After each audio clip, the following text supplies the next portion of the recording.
Abrata, inspirando pessoas.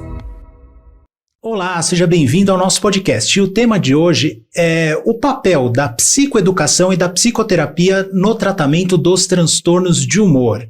Esse podcast faz parte da iniciativa da Abrata, Inspirando Pessoas, e conta com o apoio da Takeda, da Daiichi Sankyo Brasil e da Viatriz. Meu nome é Fernando Fernandes, sou médico psiquiatra do Conselho Científico da Abrata e para conversar sobre isso comigo aqui tem duas pessoas muito queridas, colegas meus também do Conselho Científico da Abrata, doutora Rosilda Antônio e doutor Volney Costa. Muito obrigado por estarem aqui. Obrigada, eu que agradeço também, é um prazer imenso estar aqui com vocês, trabalhando pela Abrata e para informar mais o nosso público. Bom te ver pessoalmente, Fernando, fazia tempo, na verdade, né? Obrigado pelo convite por estar aqui. É uma satisfação e são duas pessoas muito dedicadas a esse tema, não é à toa que vocês estão aqui para conversar com a gente. E sem mais delongas, eu já queria que vocês começassem explicando para o pessoal o que são os tratamentos psicossociais. Olha, Fernando, os tratamentos psicossociais são aquelas intervenções psicológicas que vão ajudar as pessoas, né, a lidarem melhor com os transtornos de humor, a poder conviver, a saber quais são os fatores de risco, a melhorar a adesão, a poder construir um suporte social. E essas intervenções psicossociais ou tratamentos psicossociais envolvem alguns tipos de abordagem, como as psicoterapias, a psicoeducação, até mesmo os grupos de apoio mútuo, que aliás é uma atividade nobre da Abrata, né, que a Abrata promove, e são intervenções que visam a ajudar os indivíduos a lidarem com suas doenças. A doutora Rosilda falou da psicoeducação. Eu queria que você me falasse um pouco do que é a psicoeducação. E falar em atividade nobre, eu queria até, não sei se o Dr. Volney, que é presidente do conselho, está mais por dentro, a Abrata ganhou um prêmio, né? Ganhou uma segunda colocação nacional com a prestação de serviço dos grupos online. Então, eu queria que você falasse sobre esse prêmio que a Abrata recebeu, o que são os grupos online, e depois que você me explicasse o que é psicoeducação. Legal, eu vou aproveitar aqui o gancho que a doutora Rosilda trouxe. Esse prêmio, na verdade, assim, é um reconhecimento que, de fato, a Abrata teve. Existem os grupos de apoio online. Anteriormente, a gente tinha os GANs, né, que são os grupos de apoio mútuo clássico da Abrata. Que era presencial, né? Que era presencial, que sempre foram os carros-chefes. E no começo de 2020, a gente foi, como todo mundo, literalmente pego pela pandemia, e a gente ficou muito perdido. O que fazer e como dar assistência para as pessoas naquele momento que não estavam recebendo tratamento, enfim, que estavam acometidas pelo isolamento. Foi quando surgiu a iniciativa da Abrata em fazer os GAUs, que são os grupos de apoio online.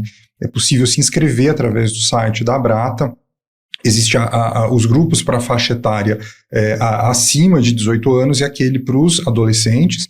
E esses grupos, eles entram, os GAUs, os grupos de apoio online, eles recebem somente os portadores e aqueles que são os facilitadores, que são pessoas que também são portadoras e são supervisionadas pelo pessoal da Abrata.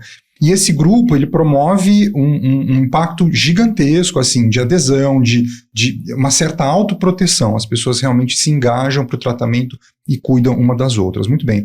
A Abrata inscreveu esse projeto no Fórum Nacional de Doenças Crônicas Não Transmissíveis, que é um grupo ligado ao OMS, que a Abrata faz parte agora já há 2 anos, nós estamos presentes, e numa colocação de mais de 50 projetos que foram inscritos, a Abrata venceu em segundo lugar. Isso para a gente foi uma coisa formidável, né? A Abrata é um reconhecimento muito grande do nosso trabalho, né? E aí a gente já faz um gancho falando da psicoeducação, assim, né? Aproveitando também o que a doutora Rosilda trouxe.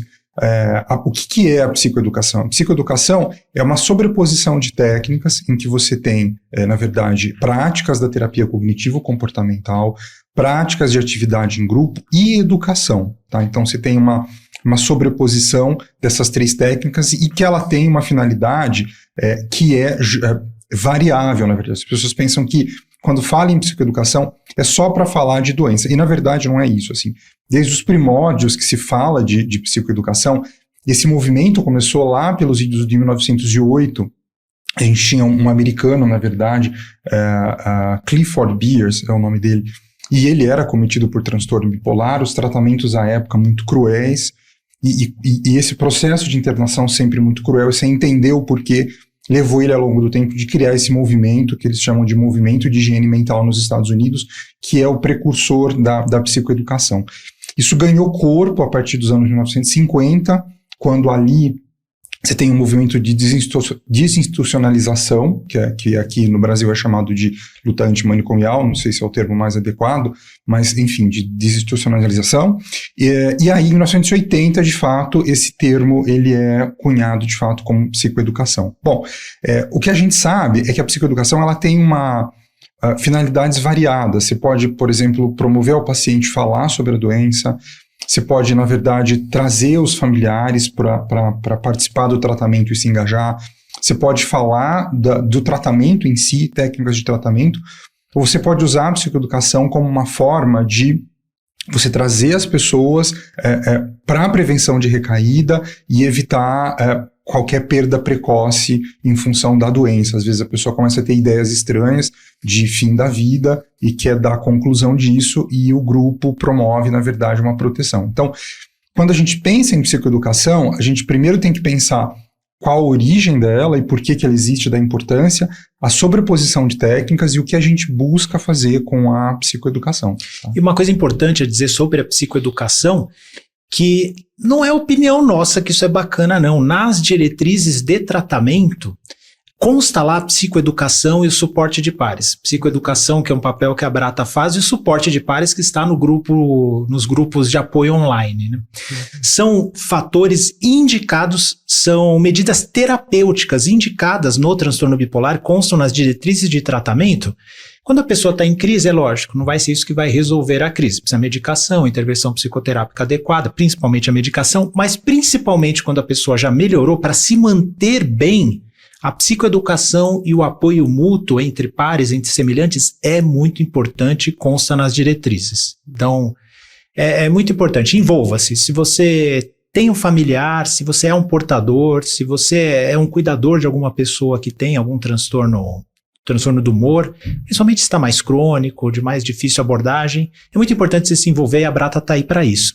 Doutora Rosilda, os tratamentos psicológicos de maneira geral, quais os papéis que eles têm?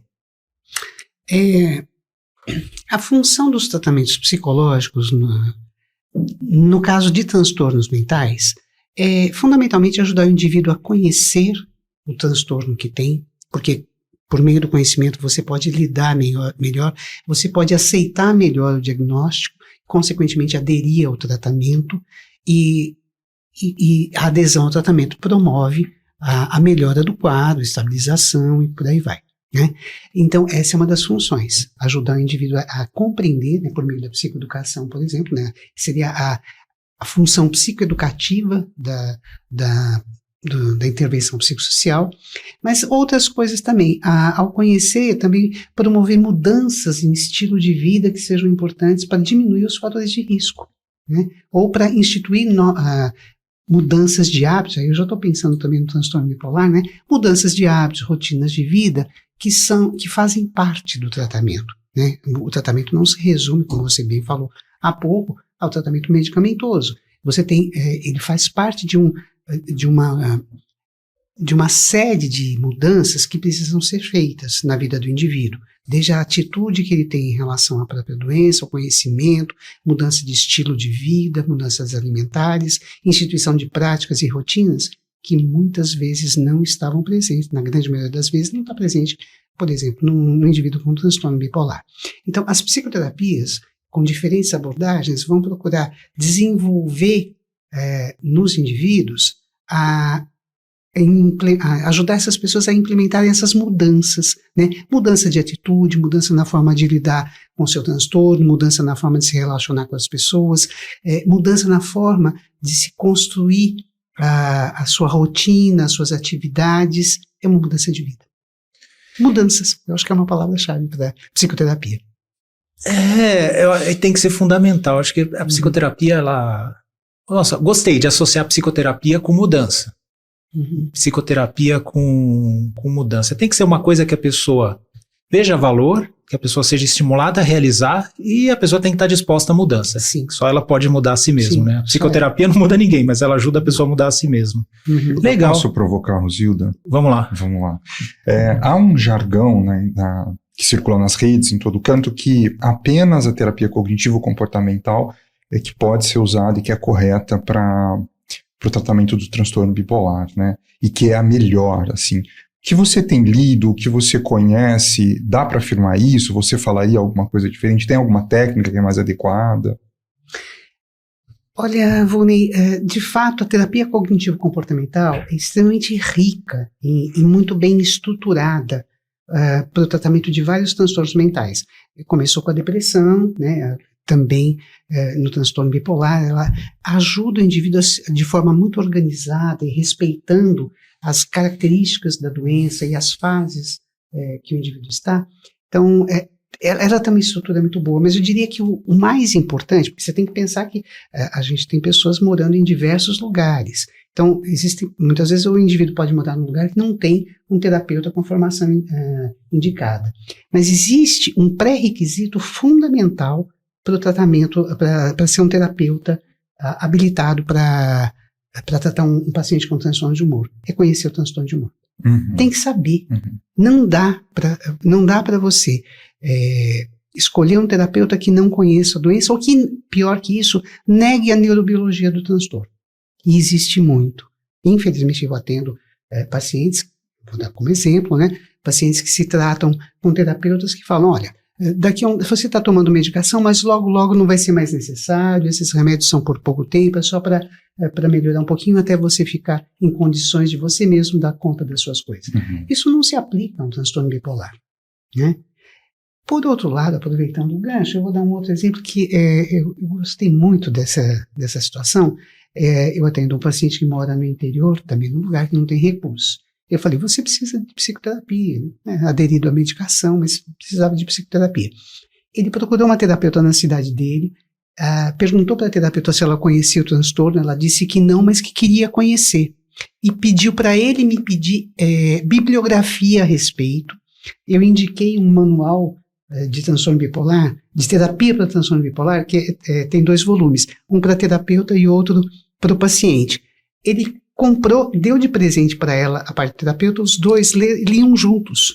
E ele falou, está me ajudando muito. Então, eu achei de um grande exemplo de como a humildade abriu portas para um aprendizado para a melhora dele. Né? Que legal. Eu acho que esse é um exemplo a ser seguido. Bacana. Dr. Volney, falou da importância da psicoeducação e de fato é muito importante. Eu queria saber assim, o quão desafiador é a gente fazer a psicoeducação em tempos aí de tanto conteúdo disseminado nas redes sociais, as mais variadas, nas plataformas mais variadas. Isso aí, por um lado, é uma oportunidade, por outro lado, gera alguns desafios também, né? Nossa, Fernando, você tocou num vespeiro agora. Sem dúvida é um desafio você produzir conteúdo em tempos de rede social. Porque, assim, de fato, eu entendo, assim, do que tenho pesquisado e lido a respeito, é um paradoxo, assim. Tá? É controverso, assim, porque, sem dúvida, você permite acesso mais fácil à informação, e essa informação, ela chega a qualquer tempo e a quem precisar, basta você ter o interesse e a informação está lá, né? Mas, junto com isso, assim, surgem muitos questionamentos que se seguem na produção do conteúdo, que é assim, primeiro de tudo, assim, quem vai falar sobre esse tema tem qualificação de fato para abordar esse assunto, ou essa pessoa buscou essa informação pontual e está ali vendendo essa informação?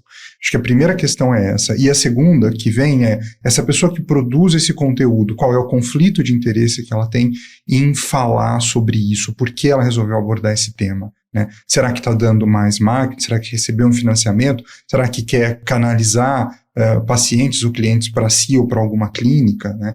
Então, acaba que o conteúdo ele pode ter um viés ali, impulsionando a pessoa a pensar certas coisas. Então, esse é um outro questionamento que se tem. E aí, assim, muitas outras coisas você vai abrindo, na verdade vão surgindo outros leques de questionamento, por exemplo, ainda que a pessoa seja qualificada, assim, o conteúdo que está sendo produzido está alinhado com o que a comunidade científica traz, ou é uma opinião própria a respeito daquilo que está sendo dito, né? A pessoa que abre a tela, abre um conteúdo, vê um vídeo legal, não vai levar em consideração todas essas informações. E talvez um dos aspectos mais graves que você tem junto com a produção de conteúdo na atualidade é, uma vez que você colocou aquilo na rede, a pessoa que está ouvindo naquele momento tem condições de assimilar e de fato compreender a informação que está sendo passada, né? Ou se ela fica angustiada, ela começa a encher a caixa de perguntas ou as mensagens depois, às vezes pedindo ajuda, e essa pessoa vai ser amparada por quem? Será que ela está em tratamento? É muito diferente de quando você produz um conteúdo de psicoeducação para a Abrata, que, por exemplo, o público que está aqui acompanhando deve saber, tem uma equipe da Abrata que fica monitorando as redes sociais. É isso que eu ia te perguntar, Vona, explicar para o pessoal como que é produzido o nosso conteúdo na Abrata. Pois é, eu já pego um gancho falando um pouco do nosso, porque, assim, esse pessoal ele fica desamparado. Então, de novo, assim, é muito controversa a produção de conteúdo hoje. Agora, quando eu trago um pouco o exemplo de como a Abrata faz esse conteúdo, assim, esses temas eles são já selecionados ao longo de um ano. Então, os profissionais da Abrata eles já têm com um ano de antecedência a agenda do que vai ser falado, na maioria das vezes, e quando não, quando surge alguma necessidade mais pontual, é avisado com alguma antecedência para que o profissional possa levantar a bibliografia e se respaldar daquilo que está sendo dito. Por vezes, os profissionais conversam entre si para produzir o conteúdo. Quando esse conteúdo ele vai para a rede, geralmente são 2 profissionais juntos da Abrata que vão, então existe dali uma automoderação e eles acabam se ajudando na publicação desse conteúdo, e depois desse conteúdo estar online, a Abrata segue monitorando as redes, e quando surge qualquer pergunta ou postagem, aquilo é captado pela equipe da Abrata e direcionado internamente, e a Abrata ela ou responde ou faz contato com aquele paciente se precisar de algum apoio.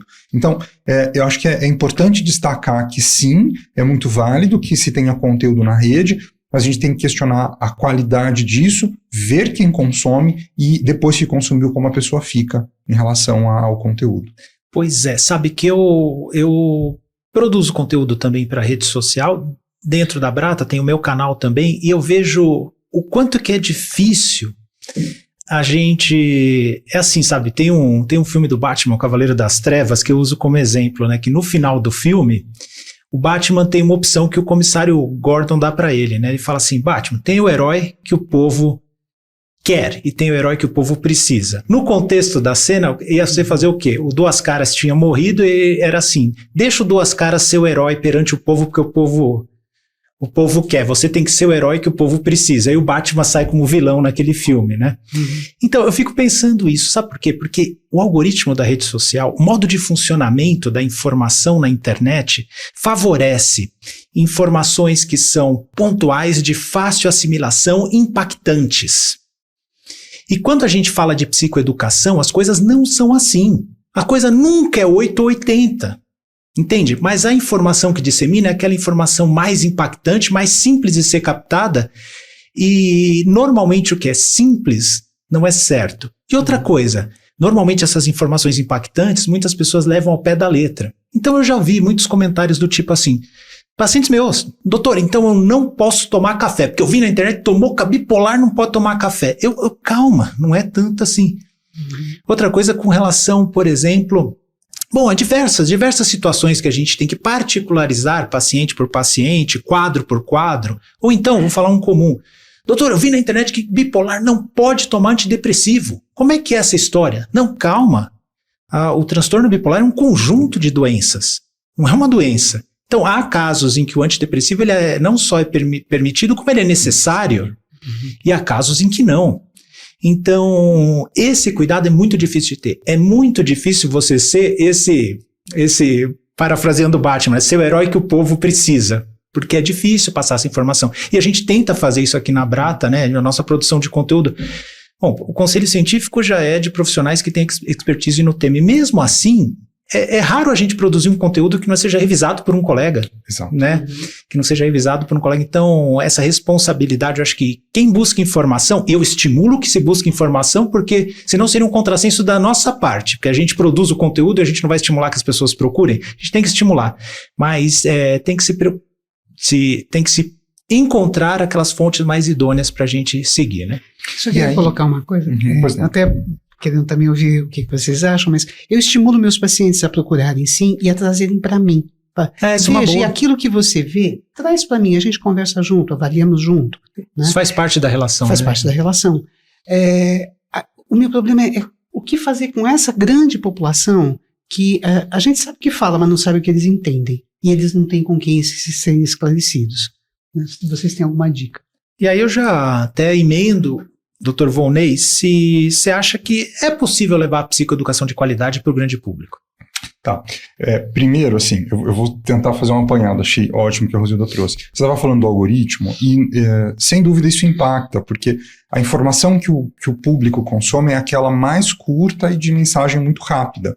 E impactante. Impactante. A gente vê que isso, inclusive, interferiu na nossa própria produção de conteúdo ao longo dos últimos anos. Se o público puxar os vídeos mais antigos, a gente conseguia produzir palestras, né? Com slide, com 1 hora de duração, com detalhamentos importantes.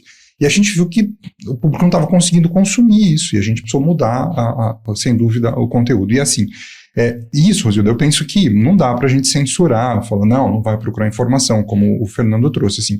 Eu acho que educar o paciente ao que consome, eu acho que é o primeiro passo, sabe? Eu acho que é o primeiro passo.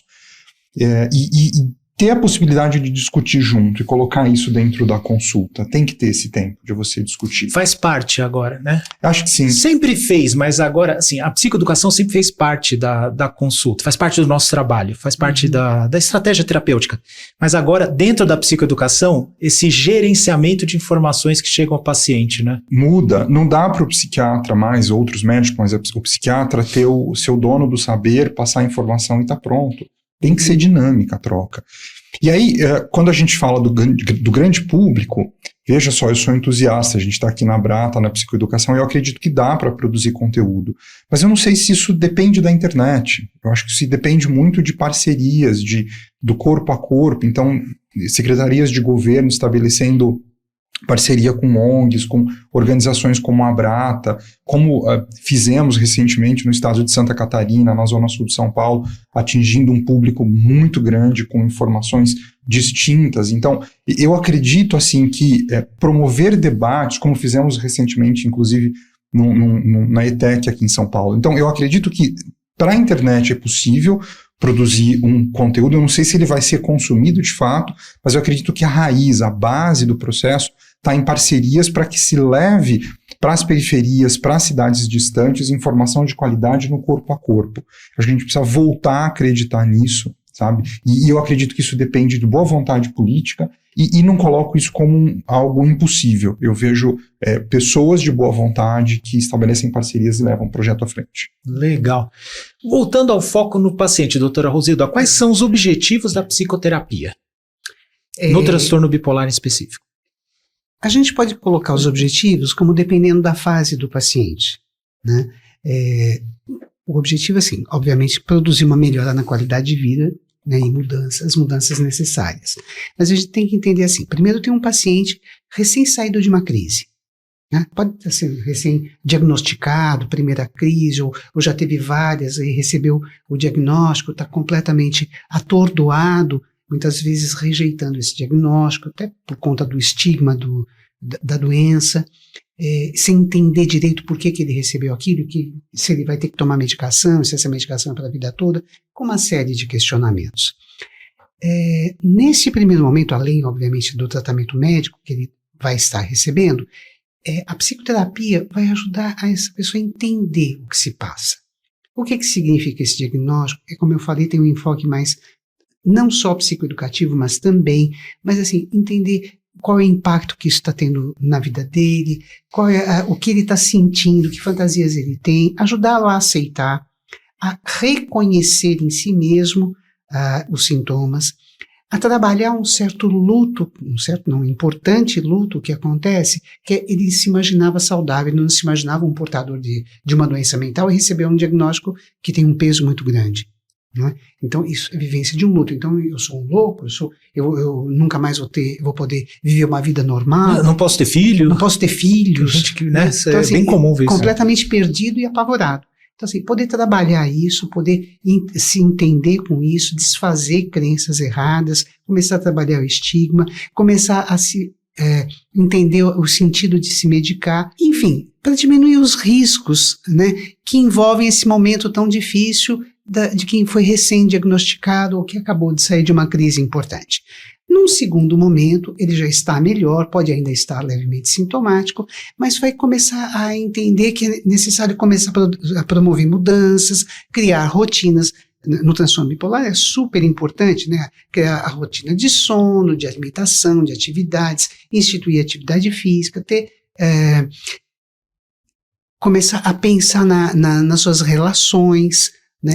Doutora, nesse momento, acredito que grande parte do esforço na psicoterapia também é lidar com as perdas, muitas vezes, que veio de um episódio depressivo ou maníaco, né? E aí eu colocaria isso até na terceira fase. A terceira? Me adiantei, desculpa. Isso aí, na verdade, as coisas acontecem de forma concomitante. É que predomina na primeira fase um cuidar do recém-saído da crise.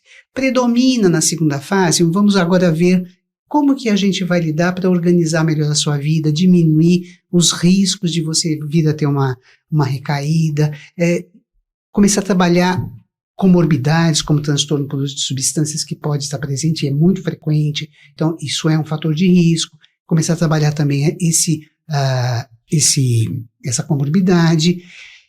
Quando o indivíduo já está um pouco mais organizado, você pode, numa outra fase, entender assim, que prejuízos que ele teve, ele vai poder ver assim, poxa vida, se eu tivesse me tratado antes, por que eu não tomei medicação, por que eu não fui diagnosticado, demorei tantos anos para receber o diagnóstico. Então ele começa a se ver com as perdas, com os prejuízos que ele teve, e você vai ajudá-lo então a construir novas relações, a desenvolver habilidades sociais, a reconstruir um suporte social, e nesse momento os grupos de apoio mútuo e as psicoterapias em grupo podem ajudar muito, tá? Porque é um momento que ele vai se vê no meio de pares, ele não está sozinho, vai começar a ter uma sensação de pertencimento, de poder construir a partir da troca de experiências, em que ele mesmo pode contribuir com o outro, e aí a autoestima melhora, ele não se sente mais isolado, sozinho, fica muito estimulado, e isso tem um grande efeito terapêutico. Doutor Volney, agora é um momento ingrato para você, porque complementar a doutora Rosilda quando fala de psicoterapia é complicado, mas teria alguma coisa a complementar? Na verdade, estava pensando num caso, quando você estava comentando, assim, a importância da psicoterapia, porque às vezes, como médico, a gente não tem esse tato de ter o tempo, o timing das coisas. Eu estava fazendo aqui a lembrança de um caso, de um paciente, assim, que claramente em episódio hipomaníaco, nunca tinha recebido tratamento, já na casa dos seus 30 anos, uma vida já com muitas consequências em função da doença. E naquele episódio, quando ele veio passar em consulta, esse paciente, ele estava tocando um curso universitário muito difícil de se conduzir, ele tocava 2 empresas, ele dormia 3 horas por noite, estava assim há um tempo, acreditando que tinha transtorno de déficit de atenção e que por isso fazia várias coisas ao mesmo tempo, assim. Fiz a primeira avaliação, fiquei um pouco preocupado porque ele tinha pensamentos de término da própria vida, junto com muita aceleração do pensamento e sintomas depressivos. Tentei conversar com ele, tentei colocar numa psicoterapia, não foi, prescrevi a medicação correta para ele, lítio, fiz tudo como tem que fazer, falei, olha, você está com dúvida sobre TDAH? Faz aqui uma avaliação neuropsicológica, e eu aqui no telefone, com a neuropsicóloga, eu estou mandando, mas eu sei o que é. Onde eu quero chegar é que essa pessoa volta na segunda consulta, uns 20 dias depois, assim, não tomou a medicação porque acredita que não precisava tomar, sem apoio familiar algum, decidiu separar da esposa, decidiu fazer várias atitudes, assim, um comportamento compulsivo com mulheres, uma coisa assim. E aí nessa hora que entra a questão da terapia, assim, de você conseguir levar, e eu sem possibilidade de pedir a internação desse paciente, fazer qualquer intervenção, porque não tem base de apoio, sou eu e ele nesse momento. Você vê a situação que você fica. Se tivesse uma psicoterapia de apoio, a coisa conduzia diferente. Aí eu dou uma chegada no paciente, falo, olha, o diagnóstico possível é esse, transtorno bipolar, há um quadro de hipomania, você tem consequências, vai ser super direto. O paciente escapou, né? Obviamente ele concordou na hora, nunca mais voltou. Tentei contato, mandei mensagem, sumiu. Então, o timing da psicoterapia é em você, inclusive, proteger a pessoa quando os laços sociais está tudo rompido, porque o paciente ele chega nessa condição e a gente não tem muita possibilidade de agir, né? É muito difícil você conseguir fazer terapia com um paciente que não tem crítica, né? O paciente maníaco, hipomaníaco. É um grande desafio. Eu acho que às vezes eu consigo alguma coisa tentando vincular com o paciente como médica, tentando ver qual é o sintoma egodistônico que ele tem, né? Aquilo que ele não considera bom.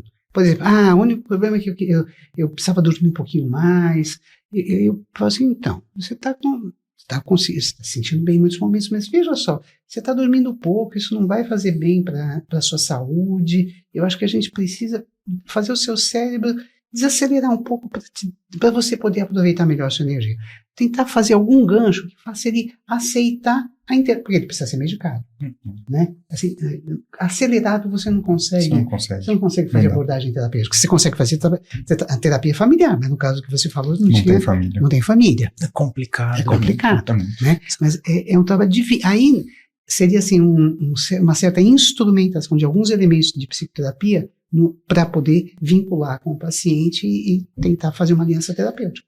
Doutora, a senhora falou de envolver família, né? Sim. Aí eu queria que a senhora comentasse brevemente as diferentes abordagens quanto às pessoas envolvidas na terapia, não com a modalidade da terapia. Terapia individual, terapia em grupo e terapia de família. Elas têm papel no tratamento do transtorno bipolar? A terapia individual ela é bastante indicada quando a pessoa, assim, naquela primeira fase, quando o indivíduo precisa de uma atenção muito focada. A terapia em grupo é muito útil para ajudar o indivíduo a desenvolver habilidades sociais, né? E principalmente ter a experiência de ajudar e ser ajudado por um igual. Isso tem um efeito muito grande, terapêutico, e assim, construir também uma aliança no grupo para se poder aprofundar temas que são comuns. A terapia familiar ela é especialmente importante no transtorno bipolar. A gente sabe que o transtorno bipolar tem uma prevalência de elementos genéticos grande na sua etiologia. Consequentemente, as famílias têm muitos portadores, reconhecidos ou não. Isso faz com que muitos portadores sintomáticos que não fazem tratamento. Imagine uma família onde convivem pessoas que estão sintomáticas, não se veem doentes. Cria-se um ambiente muito hostil, com uma comunicação disfuncional, e isso cria um ambiente tóxico e que é fator de risco para o desencadeamento de episódios nos doentes já manifestos e reconhecidos. Então, quando isso é identificado, que a família tem uma influência muito tóxica e que você suspeita que existem outros portadores, está indicado uma terapia familiar, né, para poder se trabalhar as dificuldades de comunicação. Uma coisa que é muito presente nessas famílias, a gente chama de autoemoção expressa. Como é que é isso? Isso é interessante de comentar. Esse é um conceito que já há muito tempo se conhece, e os primeiros estudos a respeito foram com famílias esquizofrênicos. Inclusive um pesquisador brasileiro, um psiquiatra antigo do Hospital das Clínicas, o Dr. Plínio Montanha, fez uma pesquisa com famílias de autoemoção expressa em pacientes esquizofrênicos, replicando um estudo em inglês da época. E mostrando que famílias com autoemoção expressa favorecem uma maior recorrência de crises. No transtorno bipolar isso acontece também, e principalmente por causa dessa característica de vários portadores estarem presentes, disfuncionais. Então é importante você reconhecer outros portadores de transtorno bipolar na família, sensibilizá-los para um tratamento e também trabalhar a comunicação na família, como essa pressão, essa invasividade. Assim, a família de autoemoção expressa, o que é?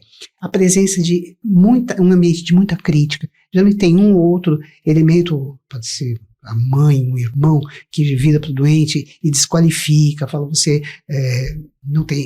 tem falta de vontade, essa depressão é bobagem, enfim, começa a criticar muito, não valoriza os pequenos passos que a pessoa consegue dar.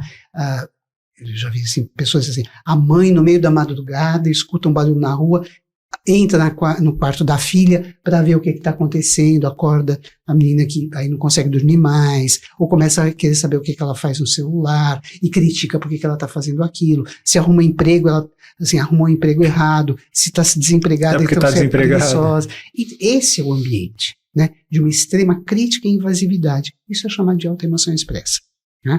E é um inferno viver assim, você tem que ajudar essa família a se reorganizar. No extremo, ajudar a pessoa a encontrar outro lugar para viver.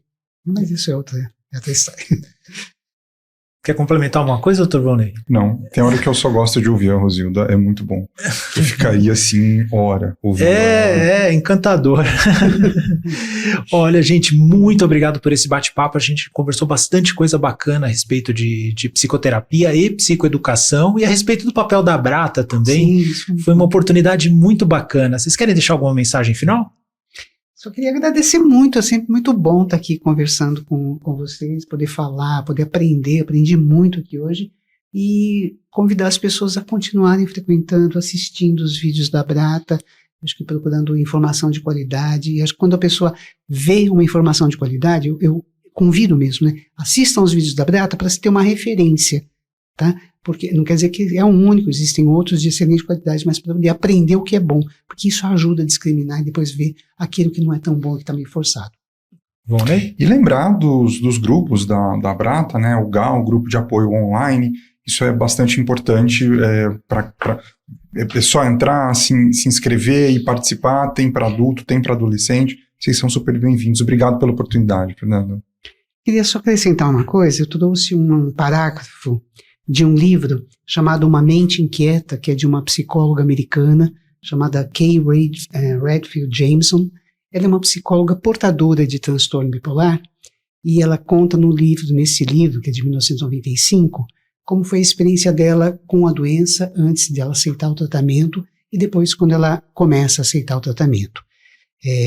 Eu destaquei esse parágrafo que eu acho precioso e acho que tem a ver com o tema de hoje. Por favor. Então, o parágrafo é esse. Não consigo me imaginar levando uma vida normal se não for tomando lítio e contando os benefícios da psicoterapia. As duas coisas. Não sei dizer como, mas a psicoterapia cura. Ela faz você ter alguma noção da confusão. Coloca um freio nos pensamentos e emoções aterradores. Devolve algum controle e esperança e a possibilidade de aprender com tudo isso. É no que eu tenho acreditado, ou aprendido a acreditar, para que um dia possa ser capaz de lidar com isso tudo.